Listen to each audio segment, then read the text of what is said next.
तो सभी का स्वागत है, सभी को नमस्ते।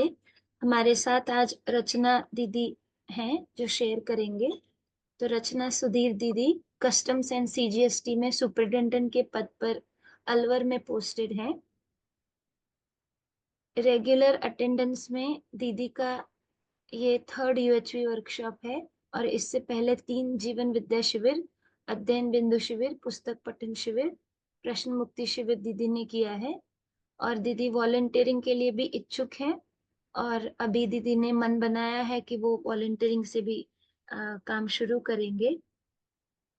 तो इसके साथ दीदी आपका स्वागत है आपकी शेयरिंग रखने के लिए।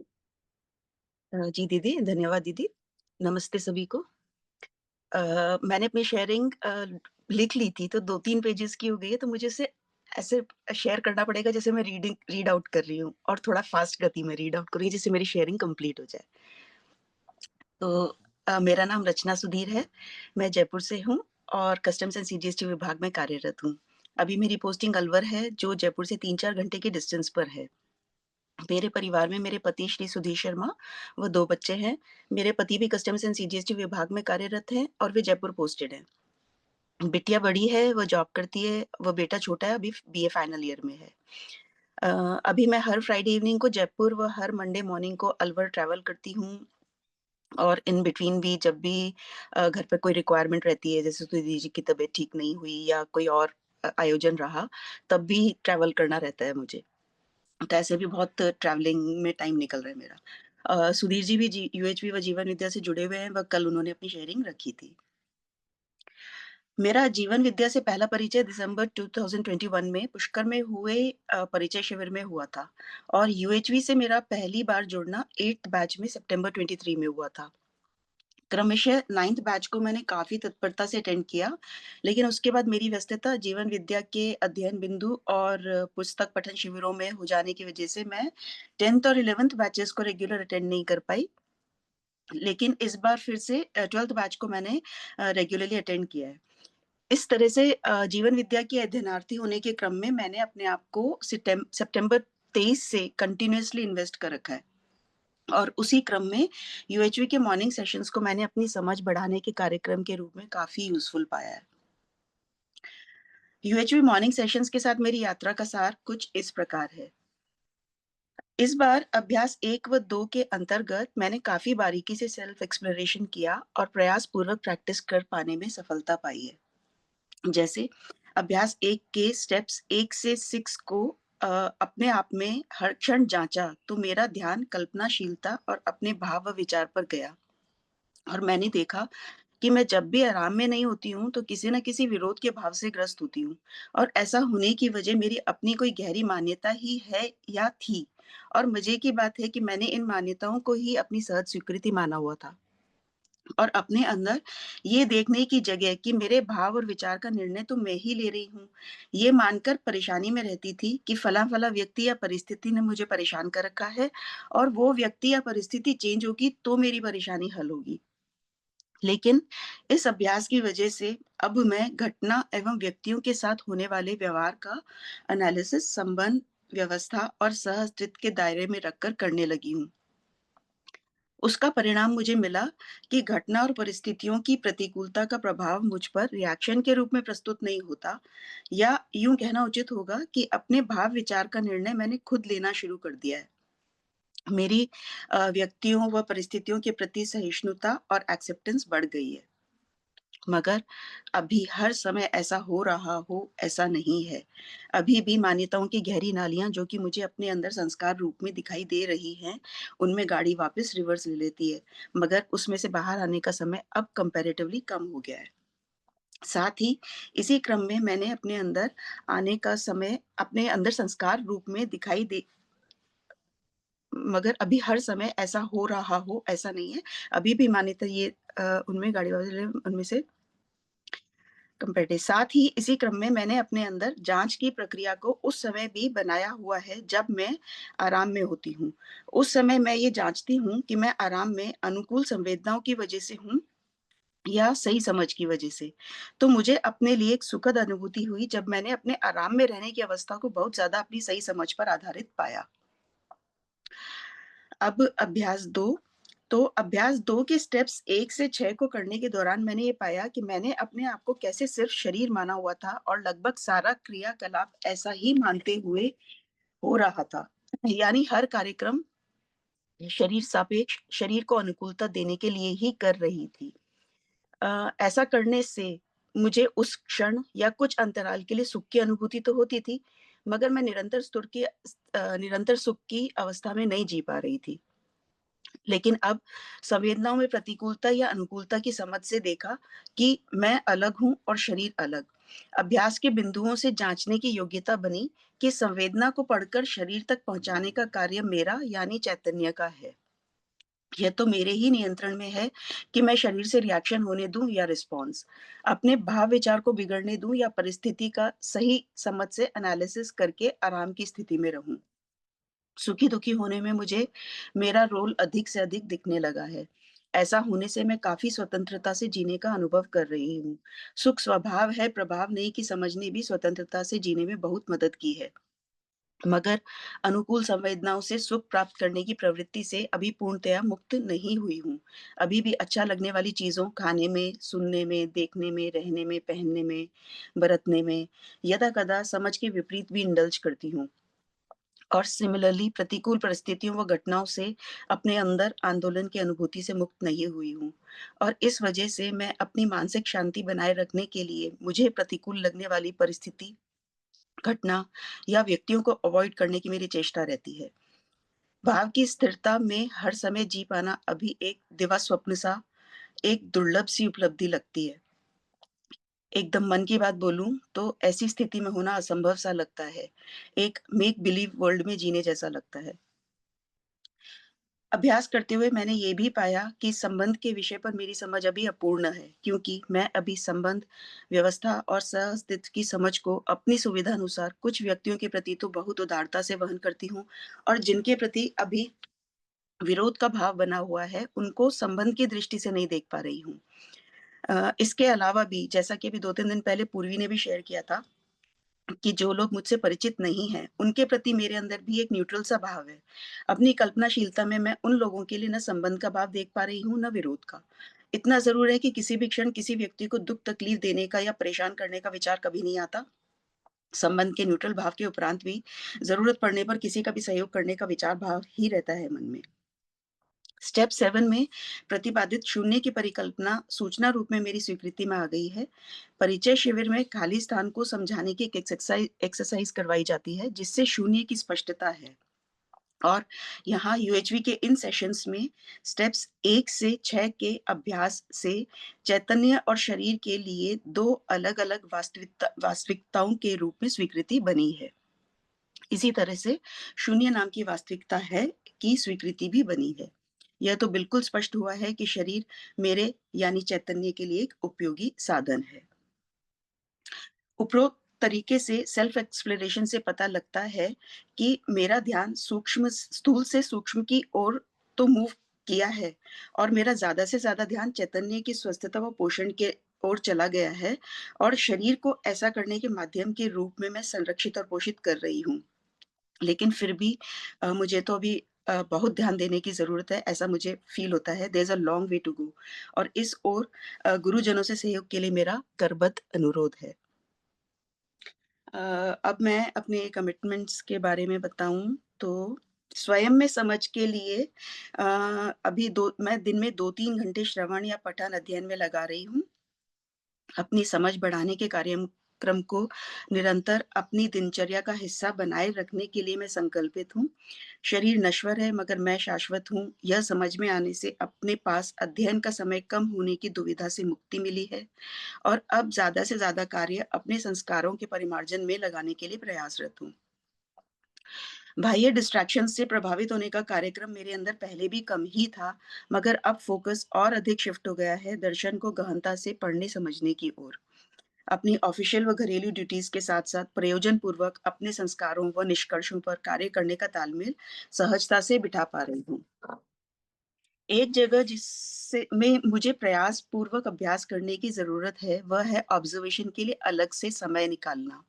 वो मैं अभी अलग से ना करके छोटी-बड़ी घटनाओं और परिस्थितियों के आकलन के रूप में या उनके प्रति सजग रहने के रूप में मैं ज़रूर कर रही हूँ, लेकिन एक वो जो अलग से टाइम के लिए बोला जाता है कि अपने आप को ऑब्ज़र्व कीजिए, वो मैं अभी नहीं कर पा रही हूँ, वो मुझे शायद उसका अभ्यास और करने की ज़रूरत है।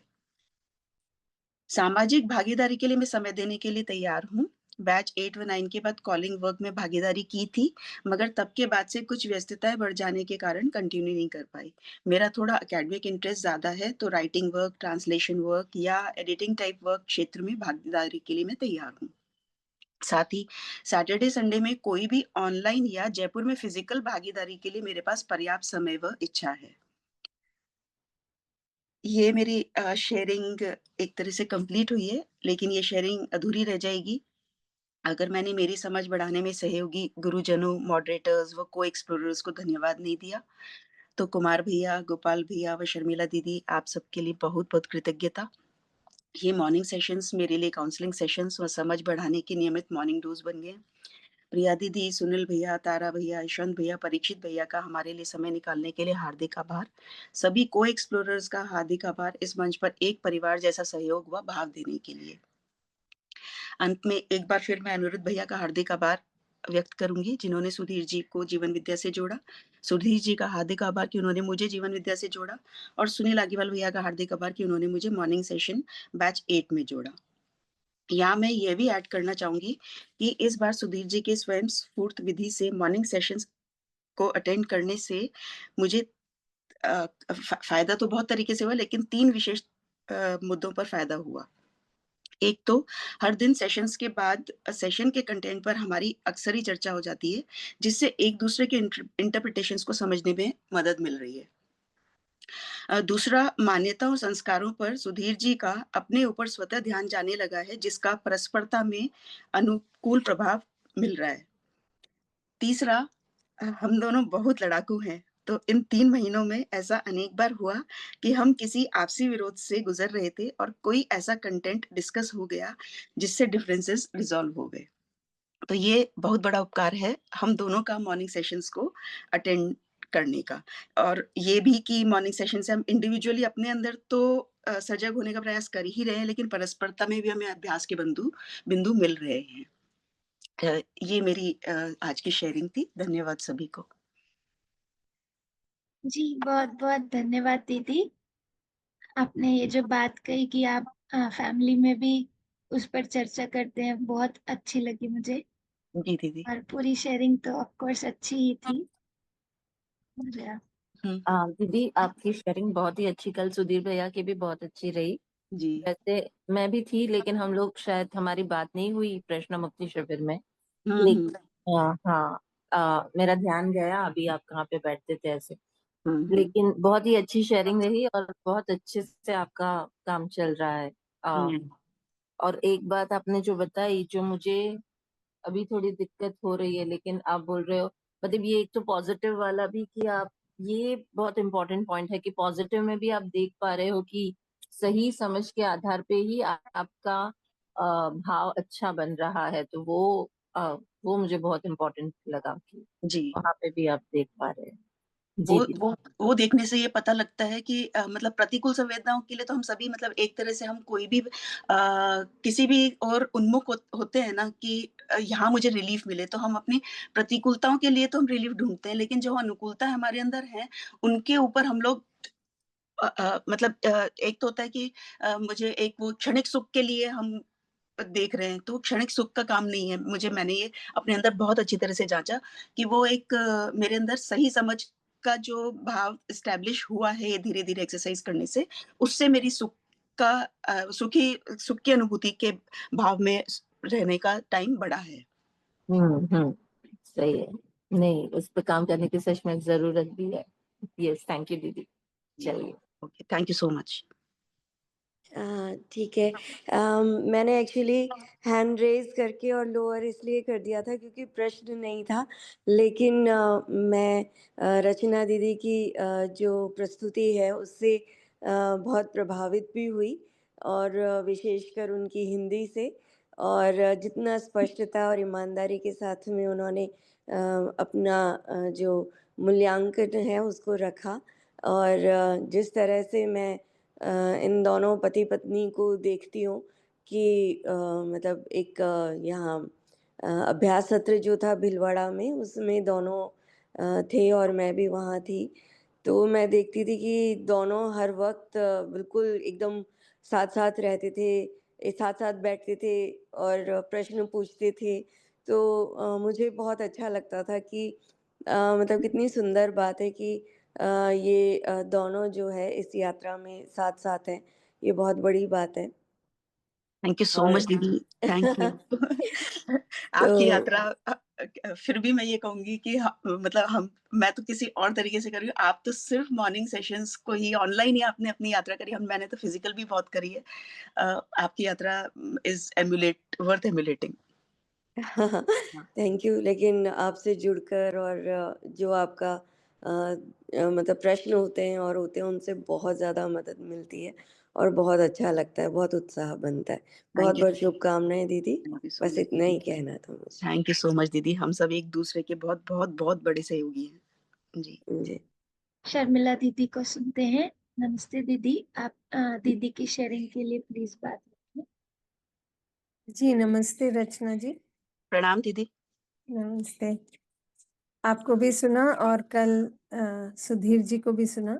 जी मेरा एक दीदी। प्रश्न था, आप दोनों ने सेम डे क्यों नहीं करा शेयरिंग? दीदी दीदी एक बार पहले के बैच में या तो 9th बैच के बाद की शेयरिंग थी या 8th बैच के बाद की शेयरिंग थी, वो हमने सेम डे रखी थी। तो जी, उसके अंदर ऐसा हुआ कि जैसे अभी कल भी हुआ कि सुधीर जी का जैसे थोड़ा-सा स्ट्रेच हुआ। तो अगले व्यक्ति को तो उसमें ऐसा हो रहा था कि मेरी शेयरिंग पहले हो रही थी, तो मुझे ये एंग्ज़ायटी बराबर बनी रह रही थी कि मतलब मैं स्ट्रेच ना कर जाऊँ और सुधीर जी का टाइम कम ना रह जाए, ऐसे एक तो ये हुआ। दू दूसरा ऐसा होता था कि मेरी शेयरिंग पहले हो जाती थी और सुधीर जी की यदि बाद में है, तो सुधीर जी का बाद में ऐसा आता था कि जो तुमने बोले ना वो पॉइंट्स मुझे बोलने थे, ऐसे करके। तो मुझे इस बार मैंने ये ध्यान रखा कि एक तो सुधीर जी की शेयरिंग पहले हो कि जिससे वो फ्रीली जो कुछ भी उनकी शेयरिंग है वो बिल्कुल कंप्लीटली आ पाए, अ, उनकी तरफ से भी एंड सबके सामने भी। दूसरा फिर एक हम दोनों एक दूसरे का टाइम ना खा रहे हो। वैसे मैंने आज भी मेरे अगले जो है शेयरिंग करने वाले पर्सन उनका टाइम नहीं लिया। मैंने इस चीज का ध्यान रखा कि भाई वो न मतलब ऐसा ना हो कि मैं एक्सीड कर जाऊं टाइम को। बिल्कुल ध्यान रखा आपने, तो बल्कि कम टाइम में अपनी जी शेयरिंग आप रख पाए। जी दीदी।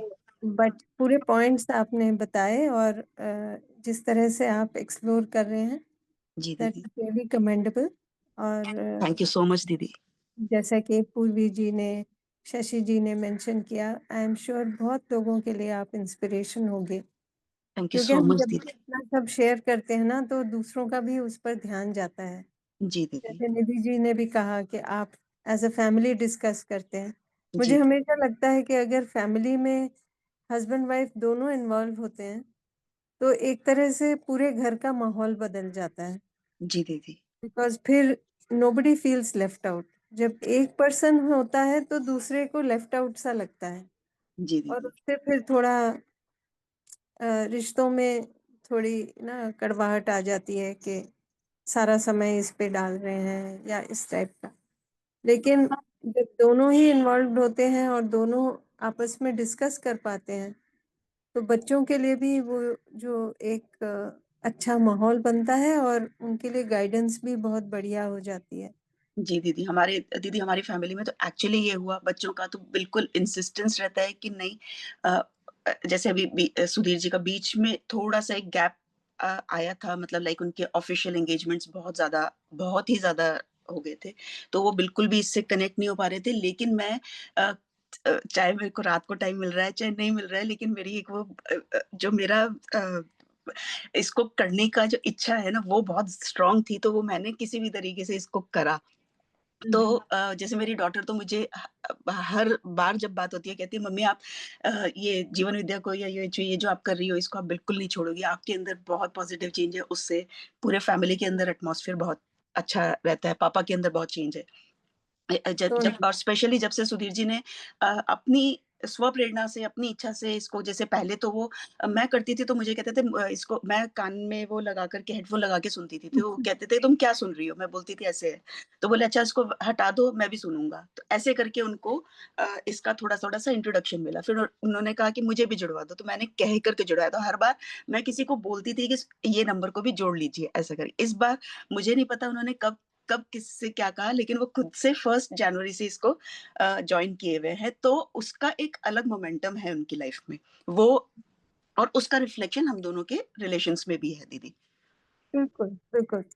वो पूरी अपनी लाइफ में ना जीने में जो भी आते हैं हमारे संपर्क में, उन सबको भी दिखाई देता ही है कि कुछ फ़र्क हुआ है हमारे जी, व्यवहार बिल्कुल में। दीदी, बिल्कुल। बहुत बढ़िया, बहुत-बहुत शुभकामना आप दोनों को। मुझे लगता है मैंने सुधीर जी से तो पूछा था, जी। आपने भी कोई ऑनलाइन यूएचबी की वर्कशॉप करी है क्या? नहीं दीदी, बिल्कुल भी नहीं करी है। अब मुझे यहाँ पर 2 बार अपॉर्च्युनिटी बीके शर्मा भैया के कॉलेज में और एक और भैया हैं, उनके कॉलेज में 2 बार फिज़िकल वाली के लिए उन्होंने दोनों ने मुझे रजिस्टर करवाया था। लेकिन मेरी क्योंकि पोस्टिंग अभी यहाँ से जयपुर से बाहर है, हुँ, हुँ, तो वो हुँ। वर्किंग डेज़ में ही होता है, तो और वो समय ऐसा नहीं था, और उसमें जैसे मतलब कुछ अचानक से कुछ अराइज़ हो गया कि मैं कर ही नहीं पाई उनको। और ऑनलाइन भी क्योंकि अभी जैसे एक तो ये मॉर्निंग सेशंस ही अटेंड करती ही हूँ, थोड़ा-सा बुक्स का पठन वाला पार्ट भी चल रहा है, शिविर भी जहाँ जो होते हैं और उसकी मेरी समय की अनुकूलता होती है, वो भी अटेंड करती हूँ। तो ये भी यूएचवी वाले जो ऑनलाइन जो आप वर्कशॉप्स बता रहे हैं, जो आपने कल सुधीर जी से भी कहा था, उस ओर अभी ध्यान गया नहीं था, लेकिन अब मैं भी कोशिश करूँगी कि मैं उनको बात करके किन्हीं से और उनको करें हम लोग। हाँ, यदि वो समय फिट नहीं बैठ रहा हो, तो उनकी जी, रिकॉर्डिंग्स भी अवेलेबल हैं। जी। आप लोग अपने समय में वो रिकॉर्डिंग सुन के डिस्कस भी कर सकते हैं। ठीक, तो बिल्कुल श्योर दीदी, ज़रूर से करेंगे। एक मेरी दीदी इसमें रिक्वेस्ट ये थी कि मैंने देखा कि ये मॉर्निंग सेशंस जो हैं हमारे, इनकी पिछले समय में यूट्यूब पर अपलोडेड है रिकॉर्डिंग्स, और इस हुँ, बार ऐसा नहीं हुआ, तो वो और इस बार का कंटेंट या तो हम लोगों ने बहुत ध्यान से करा इसलिए लगा हो, लेकिन बहुत स्ट्रॉन्ग और पावरफुल था। मतलब उससे जितना फ़ायदा और सेशंस में नहीं हुआ, उतना मुझे भी, सुधीर जी को भी ऐसा फ़ील हुआ कि इस बार बहुत ज़्यादा अच्छा था वो। तो वो अपलोड होने में कोई ग्लिच है क्या दीदी? या वो हो सकते हैं मगर जैसे समय की अभाव के कारण ना हो पा रहा हो, तो मेरे योगदान से यदि हो सकता हो तो मैं उसमें योगदान देने के लिए तैयार हूँ दीदी। आई मीन जहाँ तक मुझे आइडिया है इसका, मेबी जो बाकी वॉलंटियर्स हैं, तारा प्रसन्ना जी, निधि जी, यशवंत जी, ये लोग कुछ बता पाएँ। हुँ, बट मेरा जहाँ तक आइडिया है, ये अपलोडिंग हर बार होती है ऐसा नहीं है। बट एक्सरसाइज़ 1 और 2 का जो मेन कंटेंट है, हुँ, कंटेंट तो सेम ही है एक्चुअली। हुँ। डिलीवरी वो में थोड़ा एग्ज़ाम्पल्स में फ़र्क हो हाँ, सकता है, हाँ जी। जी स्टेप्स का दीदी, वो फ़र्क। शेयरिंग्स आती है ना, तो उनसे थोड़ा-सा वो उसका जो कंटेंट है समझाने का, जैसे आप समझाते हैं, कुँवर भैया समझाते थे, तो वो समझाने का जो कंटेंट है ना, वो हर बार थोड़ा डिफरेंट हो जाता है, तो उसका हाँ, बहुत फ़ायदा मिलता है। वो तो है, वो आप जब होता है उसके मतलब तुरंत बाद या 1 आध दिन बाद अगर किसी वॉलंटियर से संपर्क हाँ। करके लेना चाहें तो शायद वो अवेलेबल हो, मैं पक्का नहीं बोल सकती। हाँ, नहीं दीदी, वो लेकिन अवेलेबल होते हैं, वो परीक्षित भैया हमेशा, मतलब मेरा और परीक्षित भैया का एक ऑलमोस्ट एवरी अल्टरनेट डे का बना हुआ है कि भैया आज की रिकॉर्डिंग भेज दीजिए। ऐसा हाँ, होता ही है। जी।